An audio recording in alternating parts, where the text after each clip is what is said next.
ಅನನ್ಯ ಗತಿಕಾನಾಂಚ ಪ್ರಭು.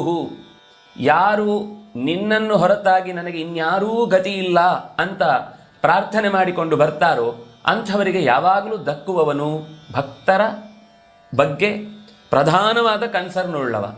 ಉಳಿದವರ ಬಗ್ಗೆ ಕನ್ಸರ್ನ್ ಇಲ್ಲ ಅಂತ ಅರ್ಥ ಅಲ್ಲ, ಅವರ ಬಗೆಗೆ ಕಾಳಜಿ ಅತ್ಯಂತ ಹೆಚ್ಚು. ಕಾರಣ ತನ್ನನ್ನು ಭಕ್ತಿ ಮಾಡ್ತಾರೆ ಅಂತಲ್ಲ, ಲೋಕಕ್ಕೆ ವಿರುದ್ಧವಾಗಿ ನಡ್ಕೊಳ್ಳಲ್ಲ ಅನ್ನುವ ದೃಷ್ಟಿಯಿಂದ ಅವನು ತೋರುವ ಪ್ರೀತಿ. ಹಾಗಾಗಿ ಪ್ರಹ್ಲಾದನ ರಕ್ಷಣೆಗಾಗಿ ಜಗದ ಎಲ್ಲ ದೇವತೆಗಳು ಮತ್ತೆ ಮತ್ತೆ ಬಂದು ಗೋಗರೆದಾಗಲೂ ಆ ಹುಡುಗನಿಗೆ ತೊಂದರೆಯಾದಾಗಲೇ ನಾನು ಕಾಣಿಸಿಕೊಳ್ತೇನೆ.